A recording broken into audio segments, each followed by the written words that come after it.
Welcome everyone. This is No Bullshit Gaming Podcast when Have Gamers, session number 9. Welcome everybody. We are discussing latest news, fun stuff, and dropping some knowledge. But also don't forget, this is an 4 a.m. conversion. This is 4 a.m. conference discussion vibe.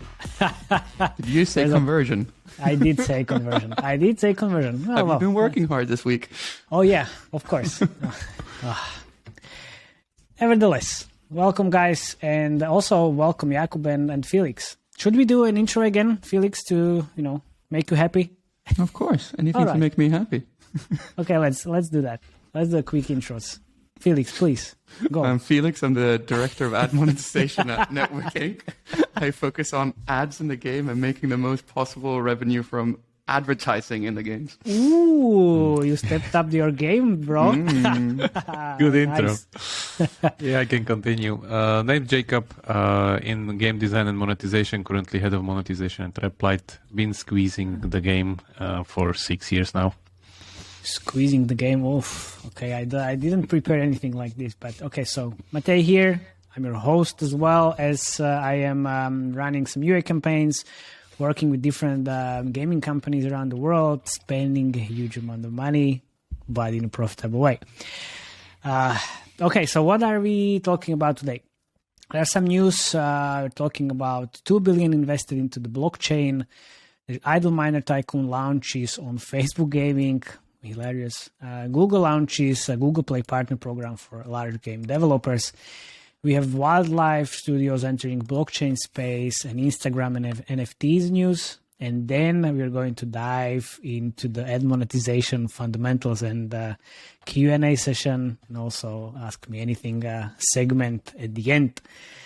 Two previous fundamentals and AMAs were pretty funny, but also we dropped some knowledge that others and you listeners as well really enjoyed. So thank you for that. And also, please subscribe to our amazing YouTube channel and also to Spotify and iOS, Apple, or whatever, or wherever you are listening to this or watching this. So let's dive in. So the news, I've been seeing around lately, there's the hype around the blockchain gaming sector. And now I've read an article about the investing into the blockchain gaming space. So that's kind of like increasing over time. And we are seeing 2 billion invested in 2022. And, now it's like mid-March. So that's pretty impressive. So it's been increasing for last 5 quarters. So if we are looking at the Q1 last year, so 2021, it was 430 million. Okay. Then it was a small dip, 400 million in Q2 2021. Then it increased quite heavily in Q3 to 1.2 billion. And then again in Q4, 1.6 billion. And now, as I said, we are sitting on 2 billion in this quarter, and it's not even end of the quarter. So pretty interesting hype, pretty interesting. I'm sure that like half of this money is Animoca just investing in a lot of companies. Any thoughts? I think we're still seeing the same names pretty much within the spectrum of either like Fortes, Sorara, Hyperlapse, Polygon, Animoca, OpenSea, Immutable. So either a blockchain ecosystem or a big protocol, not that focused on game companies specifically, I would say. So I guess we're more into like infrastructure. Yes and no. I mean, Animoca is building a pretty huge network of all the companies, and there are like some of the gaming companies as well. So they have portfolio. I'm the only one who's games. been directly affected by this, seeing as Forte bought Network. I can't comment too much on this stuff, but I mean, investment in any type of gaming thing should be a good thing. I'm quite excited to see where this will go. Usually, when you have a lot of capital deployed in a specific sector, it's not a bad thing. Like the ultimate outcome will be that there will be new games that people will play and people will enjoy. But how do we get there? That's the that's the part that I'm saying, that I don't see new games being part of this. More of a like, we're preparing to make new games. Or like we are building the tools or infrastructure to build new games, but not like the investments. I don't think so. Those are into game ideas or game like products. They are more into like these ecosystem infrastructures, tools, or studios that will actually make the games. I mean, the games here that are getting invested in, or the people that are getting investment, like it's a very long tail thing. Building good games that are fun. Like we're not going to see any of the outcome for at least a year and a half. Building good games that are fun. Oh my god. Yeah, I think this is the main problem here, that like the whole crypto community is kind of disconnected a little bit from the fact that like they need to build the games that last because they are fun and engaging in the first place, not just like investment crypto machines. Yeah, but we're getting there. Yeah, we're getting there, of course. We're getting there and we'll see the results. There are still like a lot of pump and dump activities and rug pulls, my favorite word. But what can we do? That's that's also a part of the ecosystem. As Nico said, it just slows down some processes and evolution, but it's still we can't do anything about it at the moment. Like I think, as I was lately looking at the deparator data again, however valid it is. Let's say Axie user wallets continue to decline and drop. So I guess this is all in line with that notion that all of the like first wave crypto first games will probably die off slowly, and then we get into the second wave. They announced the increase of percentage of fee they're the marketplace fee. They're getting from every transaction. That let's say it was very similar move than what Ubisoft did. So the NFTs, the backlash was absolutely there. The interesting part was when everybody was asking why didn't they get to vote on it through the DAO. now you get to see how DAOs work.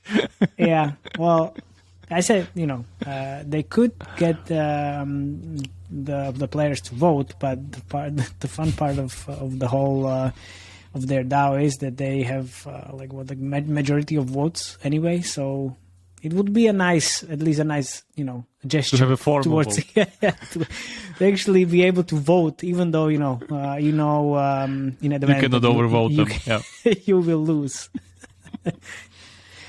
Well, what can we do? Should we move on to the Idle Miner Tycoon that launches on Facebook Gaming? Well, I'm not sure what to think about that. Yeah. Do you want to read it, Rima? Yeah. So Colibri, I think Fluffy Fairy Games was the previous name that they changed. Way better than Colibri Games. More real, I think. I love that name. Yeah, me too. Yeah, so they put Idle Miner Tycoon, their most successful game, on Facebook since the launch on 2016 on mobile. For anyone to remember, Colibri Games has been acquired for 100 million by Ubisoft, and I guess they are pushing more. It was 200, no? 100, if I understand. Correct. I'm not sure, but all those founders are already gone. Yeah, they're gone, and they're trying to reinvest earnings, I think, back into the industry through some startups or investments.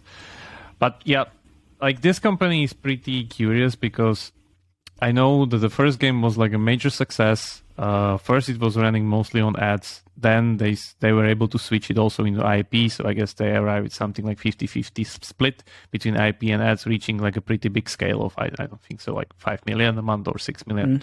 Don't know. But then they made the second game, which was Idle Factory Tycoon. Yeah, which unfortunately didn't cut it. And then they sold the company. So but that's now, there. Since I think like last year, they made a lot of idle games, and they launched like Idle, Firefighter Tycoon, or stuff like that. Like definitely like 5 new games. I mean, not sure how they actually do, and if they're able to earn some money, but definitely they got back on track with launching new games. So can someone explain to me why you'd want to put your game on Facebook Cloud? Like a mobile game. I'm not really, I'm trying to see it. Is it to unlock new audience, or is it because the game is so heavy that you need to have like a crazy machine to run it? I'm a bit confused why you, Maybe Facebook paid you off. Thank you. Okay.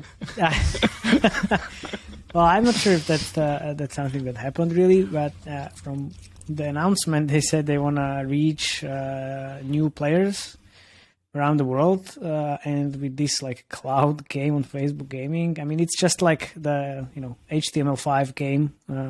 It was a hype a long time ago. I wasn't sure as well, like, why would you do it? I mean, if it's something that you can do very easily from the like resources standpoint, then yes. But yeah, I'm not sure like if this is going to get them like any money at all. I mean, it's just like a dying platform. Yeah. Do we assume then that Facebook basically goes like, hey, you have a popular game. We want to have a popular game. How much do I make out the check to be? Like, tell me a number. Maybe. Or some free UA or, something. Free UA on that platform. It's like, not sure if that's something that happens. No, but for me... I know what you mean. Usually companies do for cross-platform push. Like if you take, for instance, Star Trek PC client or Raid Shadow Legends PC client, you want to avoid the fee because you're going through your own store, either through website browser or like some kind of computer client, PC-based one. But don't know like what's the angle here that much. Well, nobody knows. They just said, potential to bring in new players from around the world, whatever that means. Like I would be really curious what's the like major plan behind the whole studio from Ubisoft side. Like what's their take on whole mobile? Because I think I'm not sure most Ubisoft of their knows games, what they're doing. Yeah, they weren't like really big successes. What's Ubisoft's most successful mobile title again? It's not Assassin's Creed. It's the shark They had one. the What's it mobile called? Assassin's Creed actually. Yeah, It was did, like a Fallout Shelter clone that didn't make it. Was there like a South party Then they game? had like a squad-based RPG with Tom Clancy, I think, or something like that. They also shut that one down. I don't know, like they're trying to jam their IP somewhere there, but don't know if it's like a fit here. Well, I can't recall any mobile success of Ubisoft, honestly. So Idleminer is their most successful mobile title then, or could be. Could be. Didn't they both also catch up? Sure, but yeah, it's... Did they have like Hungry Shark Adventure and those things? Yeah, they did. Yeah, of course. Yeah. Okay. Anyway. Okay, so what do we make of this move? Facebook basically paying them, or they actually want to get new users? What do we think? I think they want to grow the Facebook gaming platform with this move rather than like anything else, because they partnered with Colibri because I think they already have a very good relationship. Yeah, because they're definitely spending some interesting money on Facebook, or at least they were in the past. So this can be just because of that. Or maybe that's just the consolidation that Ubisoft is trying to put, the resources from the company somewhere else and then just keep the game running on as much platforms as possible. But like, if you are running more platforms, doesn't that really require even more resources rather than less resources? Yeah, of course. I mean, if you remember, it's making still enough money, you want to keep it alive, of course. Yeah, but it won't get any younger. Like the game's still like 6 years old. Yeah, but if you remember when we launched Seaport or Diggy's Adventure on Amazon, that was also like something that required like more hands, more QA, more resources more resources to actually develop that platform as well. But yeah, we don't know. We don't know how is this going to work for Facebook or Colibri. But interesting news. Well, it's this week's news is kind of like a slow one, so we picked this one.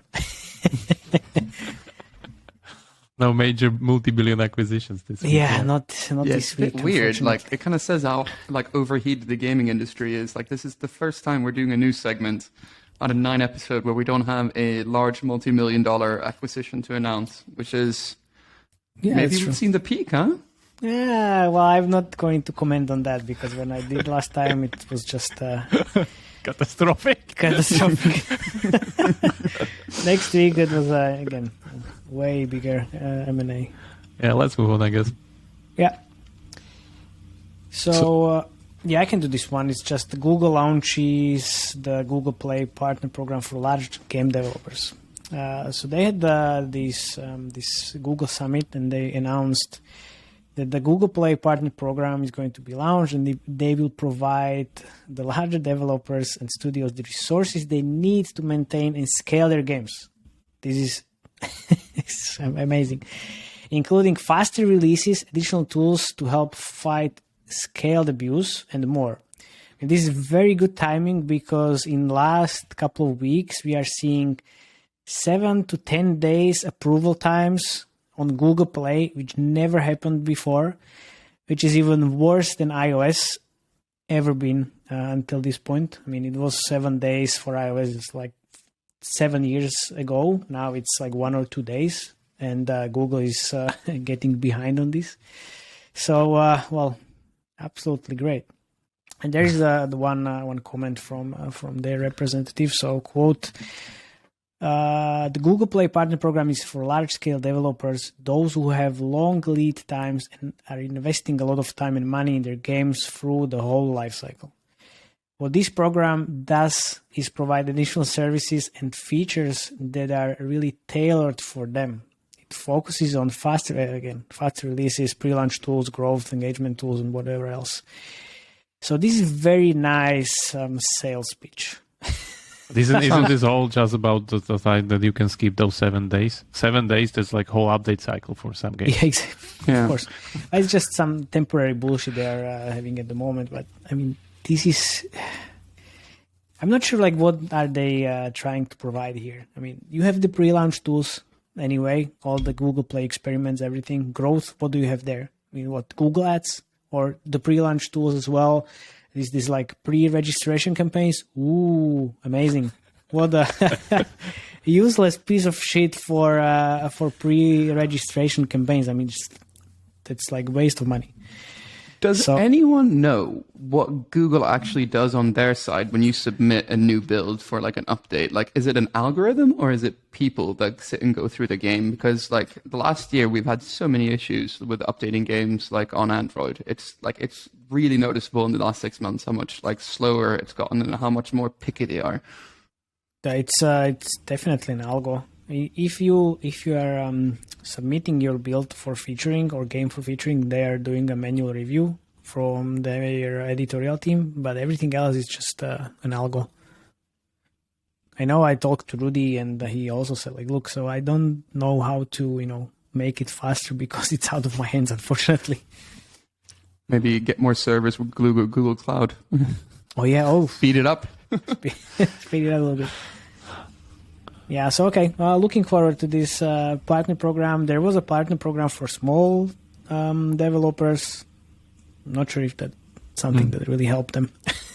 Yeah, let's move on, I guess. Should I read the next one? Because I'm actually a bit excited about this one. Yeah, you can go. I actually made some money because of this. So, Wildlife Studios is entering the blockchain, NFT, and Web3 space. So they revealed that they will be expanding into the Web3 gaming by launching on the Avalanche public blockchain.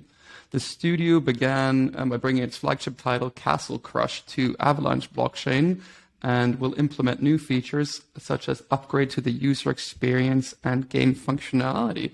This news actually caused the 200 euros I had in Avalanche to go up by 64%. Ew. So thank you very much. Let me check if I have some Avalanche as well. Avalanche. Yeah. Let's see. Well, I've my Coinbase app was pretty much closed in the last couple of weeks. Yeah, it's been too depressing to open up. Exactly. Yeah. So okay, I have few questions here. First one. Of course you have. Of course, Mr. Crypto Skeptic. What's the difference between crypto gaming and Web3 space? I don't think anyone knows yet, man.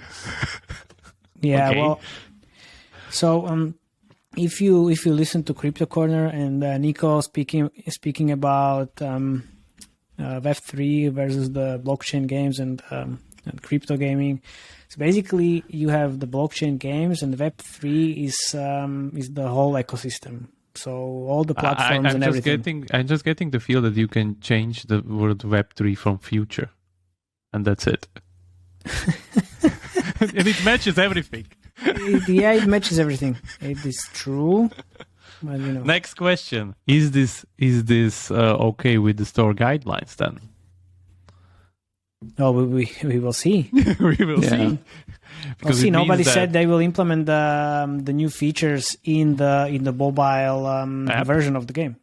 Yeah, nobody said that. I'm really curious because I think it is what Animoca. Animoca has the Castle Defenders game that they added crypto stuff on top of it, like an older game, and they again duct tape some crypto stuff in it, and it seems it works great because at least on DappRadar the users there are growing pretty fast.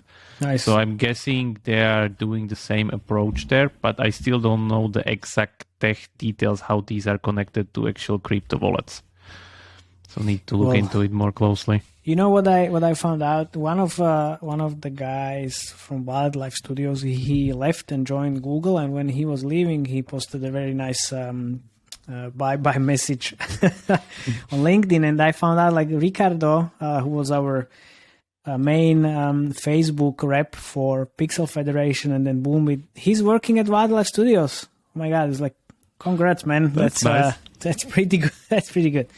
Well, he's from Brazil originally, so it makes sense. But what I don't know is like, what the fuck is Castle Crash? I mean, I've never heard of that game. It's a pretty big game. Really? Yes. Okay. I should do my homework. Yeah, you should. This is the part I'm telling you, that they're actually using a pretty old game, so the audience is definitely there. Question is if it will grow because of the crypto functionality added on top of it. So we'll see. Because I know they have like much more games there, and they're super this one. big. Okay, I know this one. Now I know why I didn't know, because they have it on the Fun Games for Free iOS account. That's why I didn't know it's Wildlife Studios. Okay, nice. Yeah, they have a lot of games like the Tennis Clash one, and like, I know about Tennis Clash. Yeah, of course, that's the the main game, and Zuba as well, right? So now they have the Sky Warriors, the new airplane. Yeah, they're pretty big. Like, if I understand correctly, the company has billions in valuation currently. Yes, after the last raises. Yeah, they have multiple games outside of their like main Wildlife Studios account. That's what was confusing. So the Castle Crash is on the other one. Yeah. So we'll see. Right. Like, I'm really looking forward to this second wave of like crypto games, pretty much. Yeah. Like how they will fare. So do you already see what will be the third wave of crypto gaming? I would say that first part was the one where crypto was first. Second part is the one that you don't need crypto first, but most of the games are kind of duct taped. And the third one will be games that are done with the intent to have crypto unlocked later, but it's built in there from the start. When you say crypto there, do you mean NFTs and like you can own characters and like commerce, or do you mean like you're earning, or when you say like it's actually integral part, like how do you actually mean There's a wallet connection functionality. Doesn't matter what's in the wallet. Yeah, because there are multiple parts of the blockchain technology, then you can leverage, obviously, staking or earning as well. Depends, like what you build there. You don't need staking. You I can know have you it, don't you need don't it. need. Yeah, it's just a part of what you can get. Mm. Okay, yeah, let's move on. Let's move on to the next news. It's most interesting. Anyone? Yeah. Mark Zuckerberg again announcing big things, because he's been doing this from October, where he announced that they're going full VR. So now they announced they're going to use NFTs on Instagram somewhere later. No specific details, as always. I guess I would take this with a pinch of salt here, because Facebook's stock price is pretty much going down all the time. I even read that they're cutting company benefits lately. Because of that. How would that help increasing the stock price? I'm assuming if they have NFTs on Instagram, what's going to happen is Facebook is going to take a nice little commish. They're going to take a 30%, just like they do on the App Store, from every NFT that's transactioned. I don't think so. Crypto people will, allow them to take 30%. OpenSea takes 2.5%. But that's the thing. It's not going to be crypto people. It's going to be all the Instagrammers and photographers. It's way the different question audience. is, why would you then sell your NFTs on Instagram if you can just sell them on OpenSea? You know why? Because it's going to be way easier than on the OpenSea. Oh yeah, well, 28% cut is way easier. No, but honestly, if like you're they haven't talking about announced it millions. yet. But like they have whatever. Like what I always say is like the key to success always, and Instagram has this. It's distribution.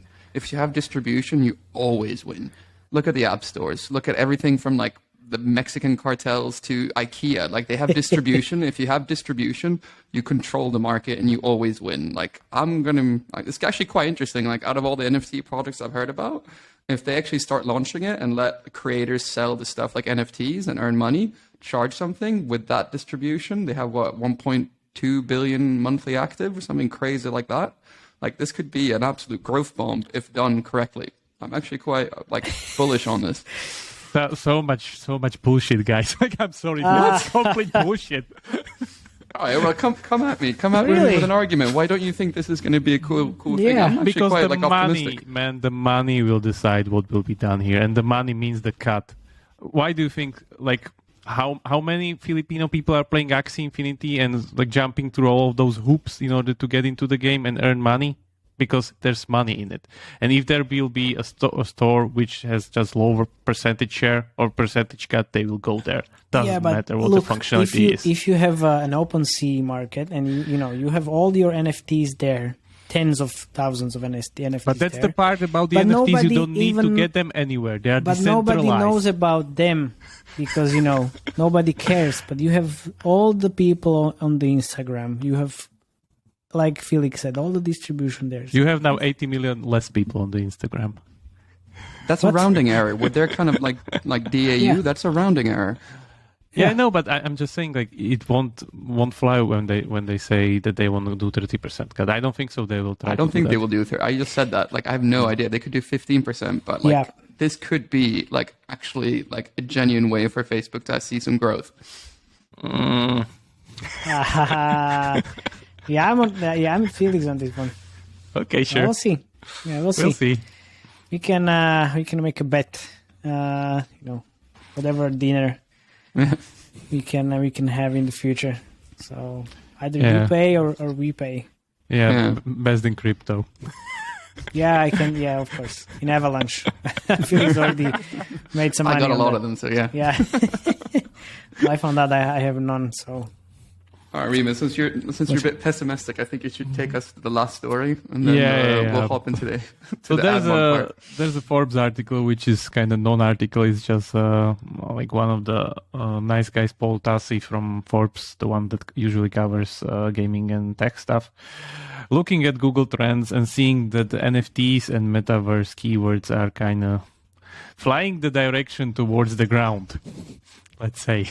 Yeah, which means exactly nothing. By the way, of course, could mean exactly nothing, but we'll see, because I'm already seeing some of the games. Like if you see this really nice website called Web3 is going great that I recommend checking out. You can see a lot of nice developments in the Web3 space that's been happening. Sure. Well, it's definitely a good website to check out. Every other day, with a lot of realistic comments about what's happening at the moment, like with the Bored Ape Yacht Club buying the CryptoPunks and the Meebits. Like there was the comment like, okay, so this is how the decentralization looks like, which is obviously true, but well, who cares? Okay, the trends. Yes, you can see that people are losing interest in finding out, or like not finding out, like searching for the terms NFTs and metaverse, because they already know what is this all about. So when it was like 2 or 3 months ago, nobody knew about like, okay, so what the fuck is NFT? And this is actually the trend. Then it doesn't say anything else, just the search volume. Okay, as you say.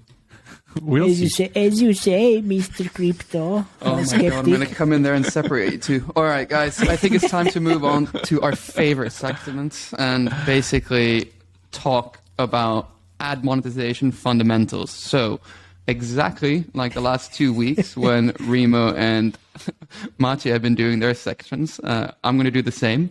I have prepared some questions on ad monetization that I will ask each one of you, and then I will answer at the end. And basically, I'm going to test your guys' ability on how much you know about in-app ad monetization. You guys excited?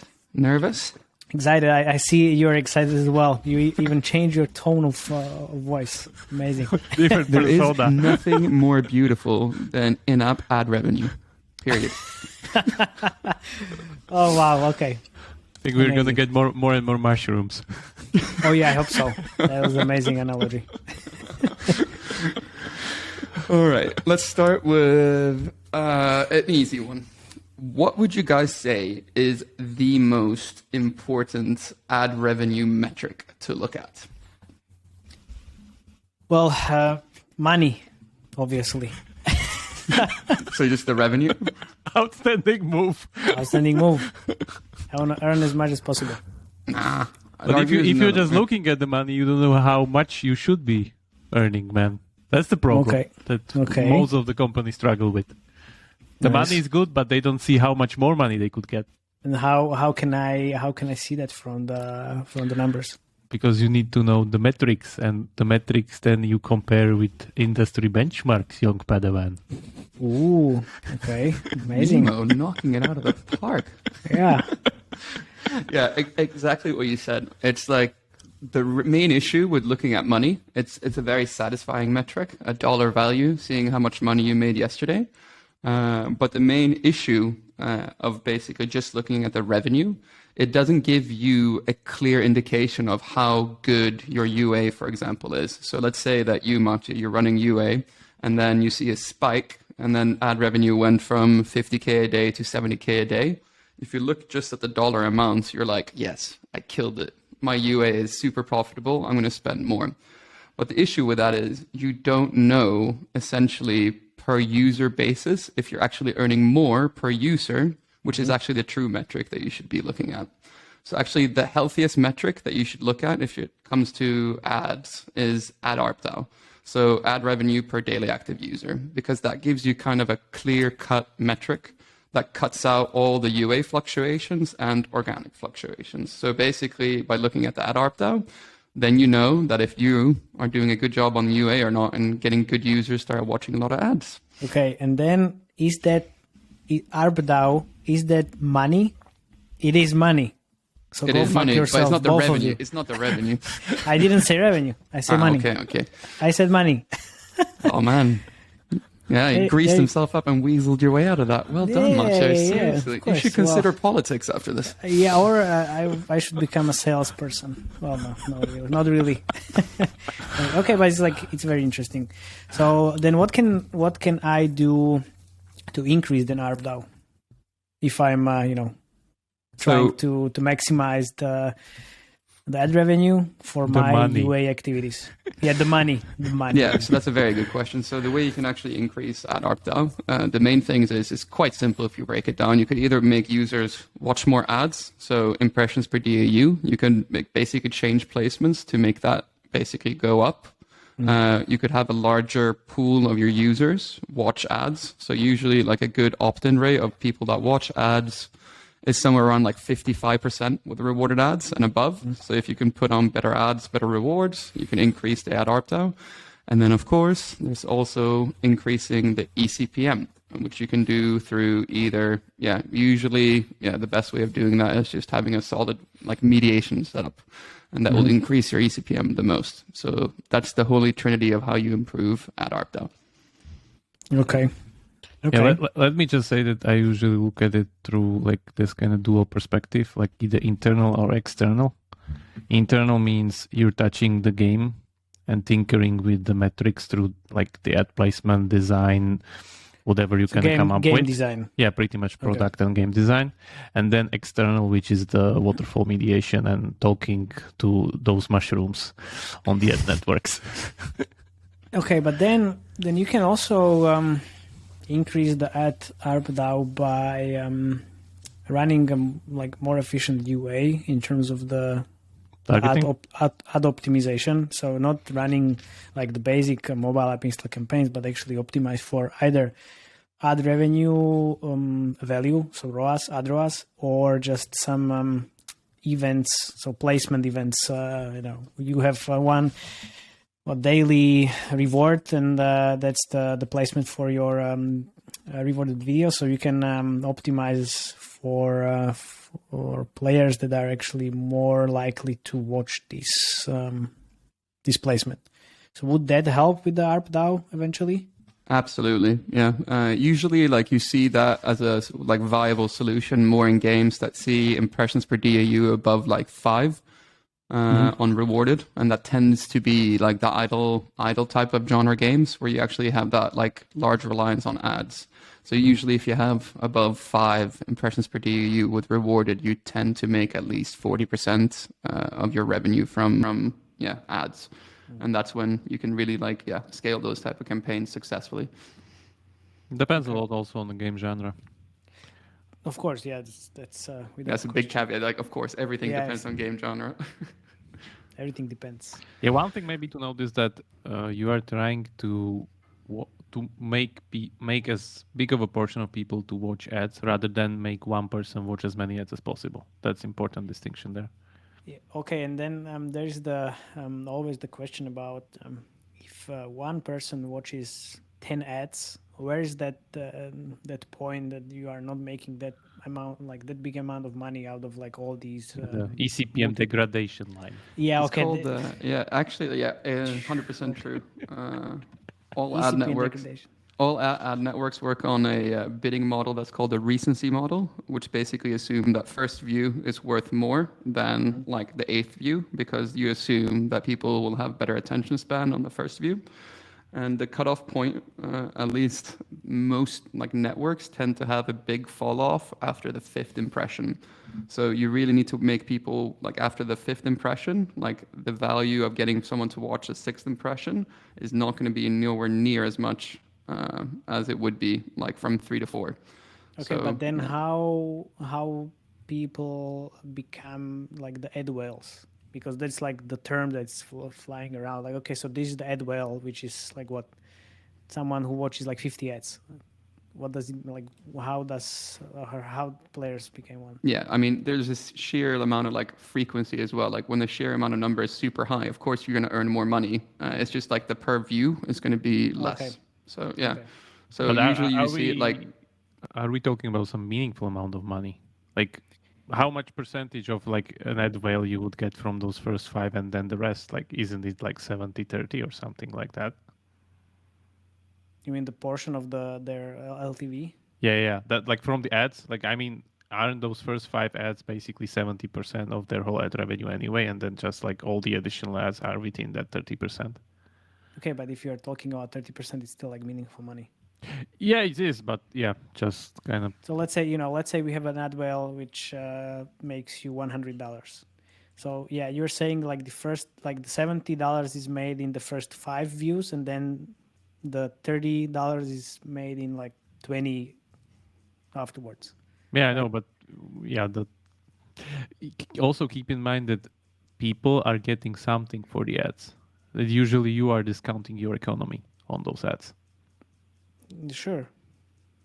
Man, but if you're a good game designer, you won't discount it because if you do it kind of from the start, that's on if you, you're a Remo. good game designer, you can create anything, like even the game that pays you to play. Of course. All right. We are back in last week episode. Session, not episode. All right. So let's. Next question for you guys. How's eCPM calculated? By Adnetworks. The article. By Adnetworks. By Adnetworks. Yeah, by Adnetworks. Like, eCPM, you should raise eCPM, but how do you guys think eCPM is actually calculated by all ad networks? What actually decides on what they're paying out? Mm-hmm. Traffic, like the type of traffic. First one, then clicks per 1,000 views. Yeah, well, honestly.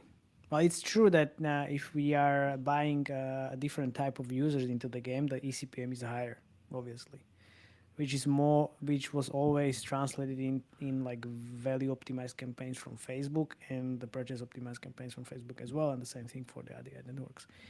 But how exactly is calculated? Not sure. Okay. Well, kind of close, Remo.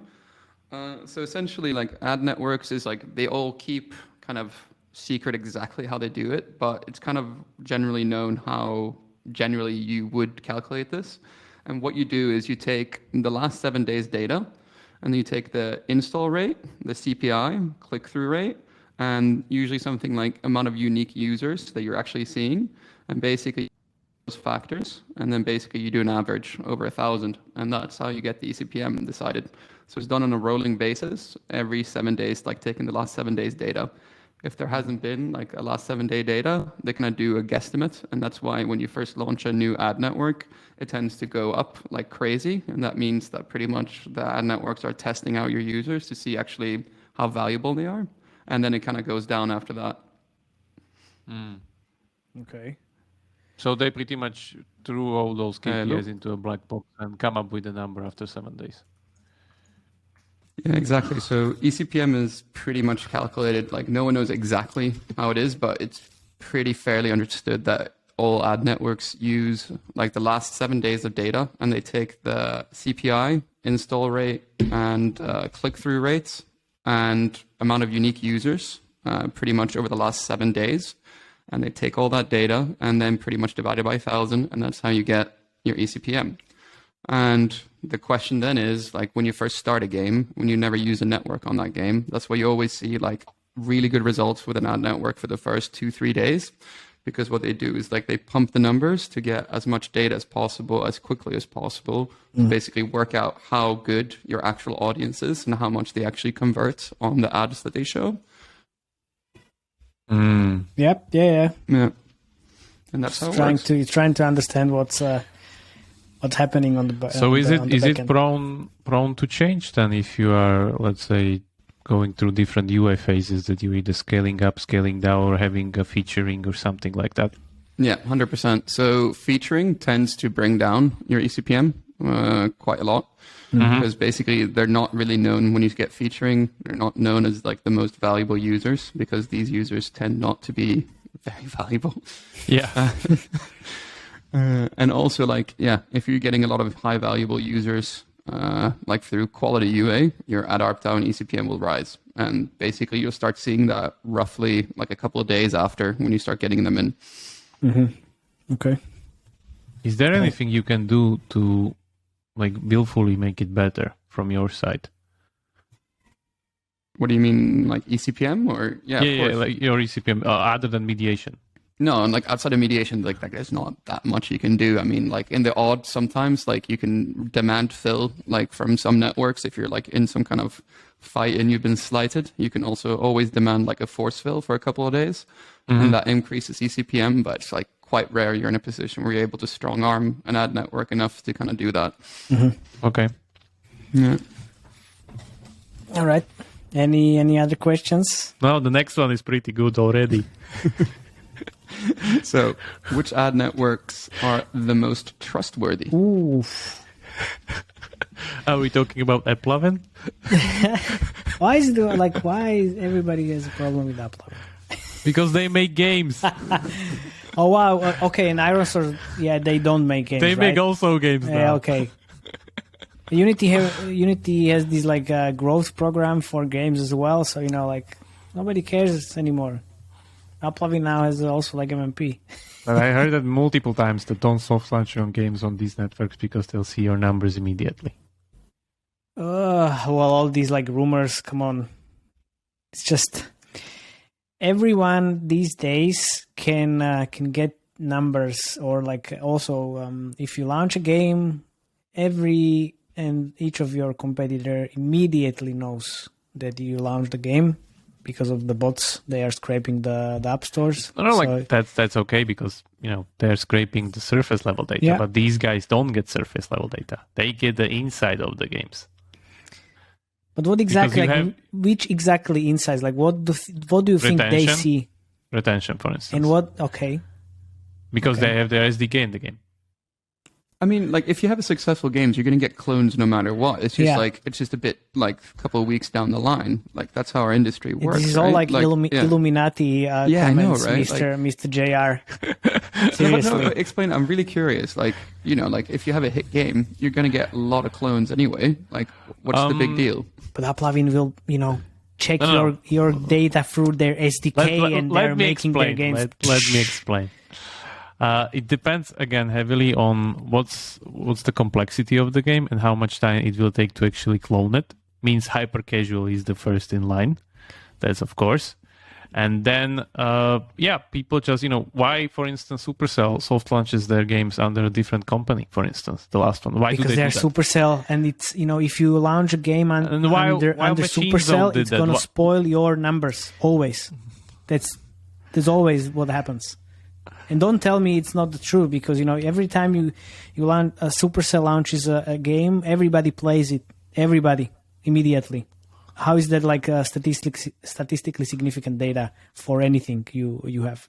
It's like the whole industry immediately gets it. No, I'm okay. I agree with that. But the thing I'm saying that you want to hide it as much as possible. That's it. Like if you're this big, you don't want to get people a heads up. That's it. Nothing else. Yeah, but you don't need AppLovin for that. Depends. Okay then. Well. Yeah, so tell me, which one do you think is the most trustworthy one? Most trustworthy? The one that doesn't have a gaming division yet? Well, I would say, Facebook or Audience Network or AdMob. There you go. And why? Why? Well, because they're big companies. Yeah, PR. I agree with a lot what you're saying. Like usually what I would say, the bigger the company, the more trustworthy, because the less they have to rely on doing shady stuff, right? Yeah. But the thing you need to know about Adnetworks is you need to understand that, they're not your partners with your own interest, right?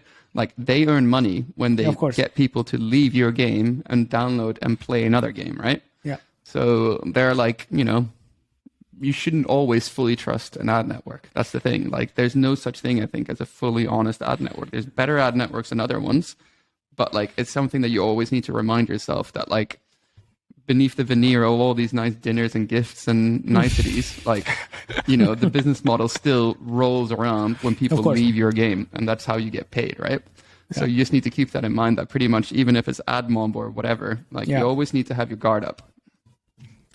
Yeah, that's a good point.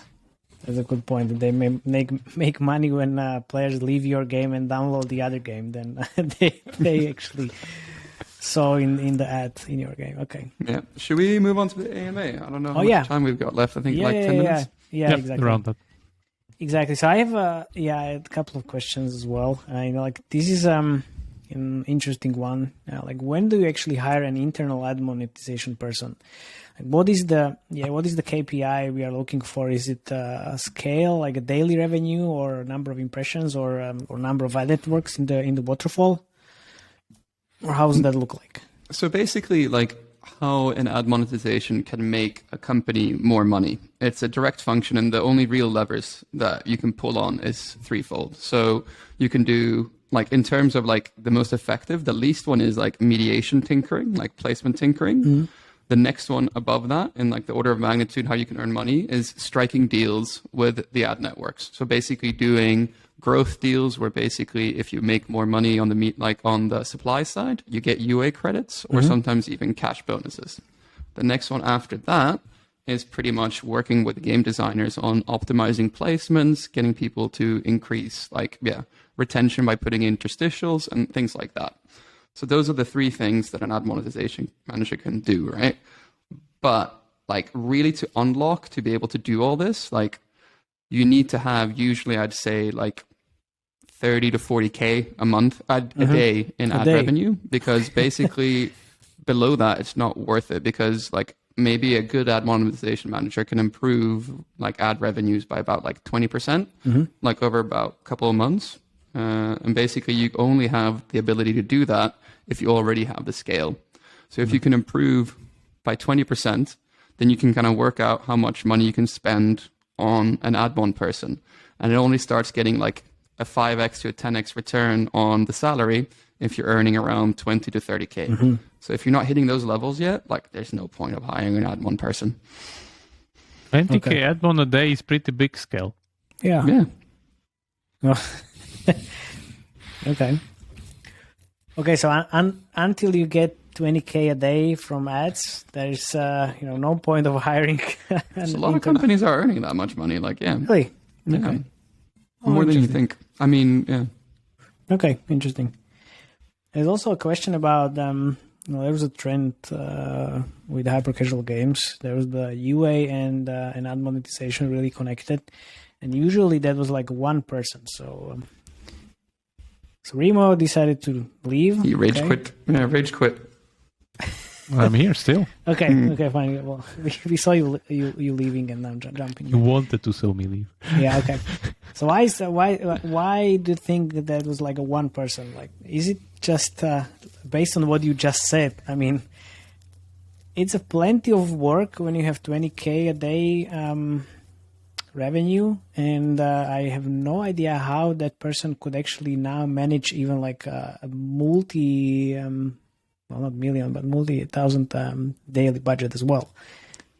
So I probably should have specified that like hyper-casual is a completely different beast when it comes to ad monetization, like completely. I was speaking for everything except hyper-casual. Okay. So hyper-casual, they do it differently because they're spending such copious amounts of money in such short bursts that basically like if you were the UA person, you need to you can actually see the returns quite quickly, and you need to have the authority to actually change placements and do those updates really quickly. So, with hyper casual, you might spend, a couple of million in 14 days every day. True. And then basically, since you're spending that money, you need to know that, for example, like my work sometimes is like, oh, I know there's a big UA push coming in 2 weeks. I'm going to put up higher placements because I know I can get more money because we get higher amount of unique users. Okay. So usually in hyper casual studios, it's like you do both because this hour I'm going to spend more. So I'm going to put up the placements. So it's such quick turnarounds that it makes sense it's the same person. And if it's not hyper casual, the kind of quickness is not like as Yeah, I mean, for hyper-casual, that's what I heard when talking about the same person. I mean, I'm not seeing the same person working on UA and Admon for any other genre. Sounds stressful. Oh, yeah, of course. And, Jakub, any questions from your side? I'm always like wondering about the specific one. Do you ban competitor ads in your game? Because I think that's especially like relevant to heavy IP games that are also running ads. So me personally, I don't like to do it because my job is to maximize the AdARPDAU and maximize the ad revenue. And that's usually how I'm incentivized. However, depends completely on the company. So sometimes people who are like director levels or VP levels, they get angry and they're like, I don't want to see any Disney ads in this game. Get him out. So it's like, for me, I'm here to maximize ad revenue and AdARPDAU. And the way to do that is having as many people bidding. But then basically I need to get that from above being told off or that's not the strategic thing that we want to do. So it's not really up to an ad monetization person because you need kind of a UA person's overviewing, ROAS view to see if it's actually costing us more money than we're actually earning. So it's above my pay grade. By the way, isn't this the most valuable traffic that you can get actually? Like the one that's coming from your competitors. So you're pretty much, cutting down on your biggest thing. That's why I say it's above my pay grade because it's a calculation you can make, right? Let's say if you lose, 2% of your user base to your biggest competitor, every month, but you're earning X, what is that actually worth? It's a very easy, arithmetic that you can actually do. And I've been in companies where basically people go turn it off right now. And some people will do the calculations oh, that leakage is acceptable. Because we can offset the leakage with higher UA that we get from advertising revenue. That's the beautiful thing about it. You can calculate it. Yeah. Well, you can calculate everything in the gaming industry. Almost everything. Because I would say sometimes I'm kind of more incentivized to do it just temporarily. When, let's say, I remember AFK Arena having these really, really big boosting campaigns when they are launching a cross-promo stuff. I think they have Ezio from Assassin's Creed or some of these. They're just all over the place. So you ban them just for 2 weeks and then let them in again or something in that matter at least. Yeah, that's also a solution. Yeah, 100%. Okay. Okay. What else?